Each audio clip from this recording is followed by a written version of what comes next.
saya tadi sebetulnya mau menyampaikan sesuatu, tapi kok sama persis dari yang disampaikan Bro Giring tadi.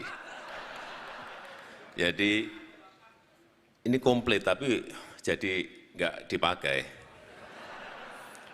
Yang kedua, saya tadi sudah mau berbicara mengenai hilirisasi, tapi disampaikan lagi juga oleh Sis Grace.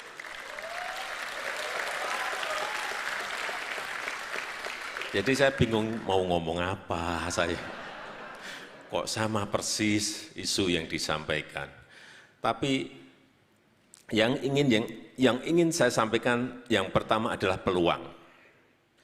Bahwa nanti di 2024 tahun depan itu ada angka, baru tadi pagi saya tanya ke Kementerian Dalam Negeri, berapa sih pemilih yang berumur 17 sampai di bawah 40.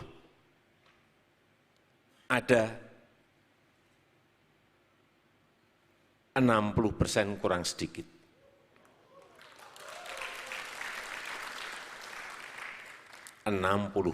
Kurang sedikit. Itu anak-anak muda semuanya. Dan pasar segmen sebesar itu, itulah yang memang harus disasar dan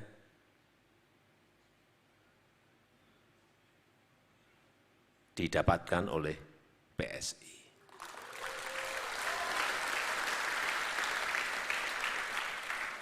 Dan menurut saya sangat cocok sekali dengan PSI.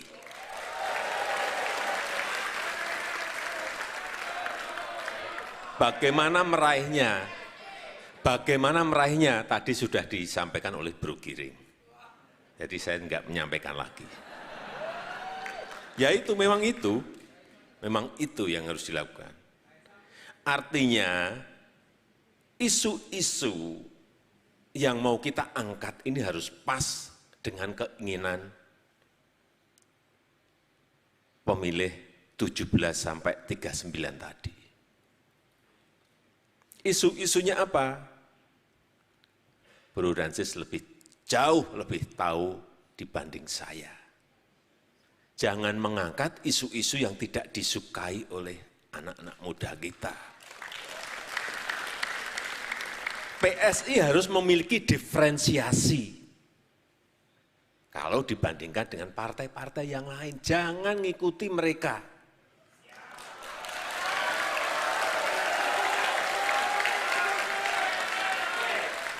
Isunya jangan ngikuti mereka. Jangan menjadi follower, tapi harus menjadi trendsetternya. Dapat pasti dapat. Ingat, saya ini bukan siapa-siapa, dari Solo, desa, masuk ke Jakarta yang kota besar. Saya melihat saat itu ada peluang. Karena setiap pemilihan pilkada dimanapun selalu calonnya itu pakai jas, pakai dasi, pakai peci. Enggak ada yang berani keluar dari situ. Ingat ini, benar. Nah, kalau ada yang masih menampilkan seperti itu dari PSI, itu sudah berarti sudah.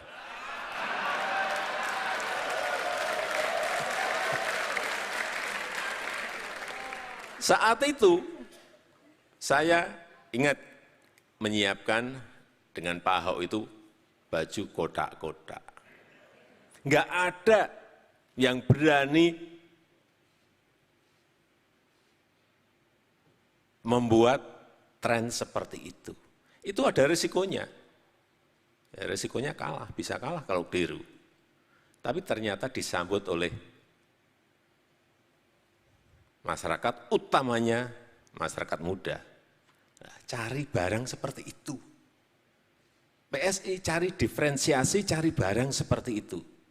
Udah yang lain-lain sama seperti Bro Giring. PR-nya itu aja udah.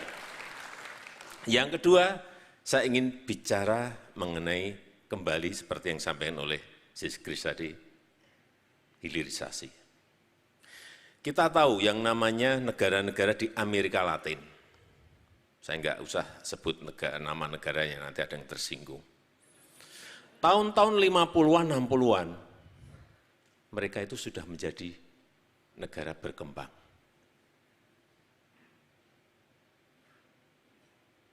Tahun 50-an, 60-an, negara berkembang. Dan sampai saat ini, mereka terus tetap menjadi negara berkembang. Saya pelajari ini ada apa ini? Kenapa seperti ini? Kenapa semua negara di sana menjadi seperti itu? Itu yang namanya terjebak dalam negara berpendapatan menengah. Middle income trap.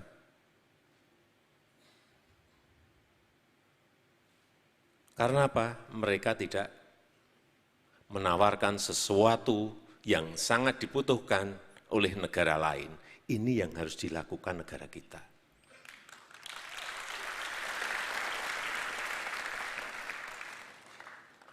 Saya berikan contoh yang melompat cepat sekali, Korea Selatan. Saya lihat ini ada apa sih Korea Selatan ini bisa melompat seperti itu. Mereka bisa menciptakan, bisa membuat yang namanya komponen-komponen digital yang dibutuhkan oleh negara-negara besar. Salah satunya Amerika. Taiwan, saya lihat ini kenapa negara ini bisa melompat. Dia bisa membuat yang namanya chip. Yang semua perusahaan-perusahaan besar yang berkaitan dengan itu tergantung pada dia. Beli semuanya harus ke dia. Ada ketergantungan negara lain pada Taiwan. Inilah yang strategi besar, inilah yang sedang kita rancang bagaimana membuat sebuah ekosistem besar sehingga negara lain tergantung pada kita.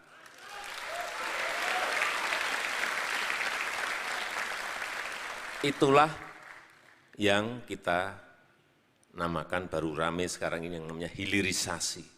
Tapi hilirisasi itu bukan nikel saja, karena kita ingin menyatukan, mengintegrasikan yang namanya seluruh kekayaan alam ini menjadi satu barang yang nanti dibutuhkan, yang namanya EV baterai, lithium baterai.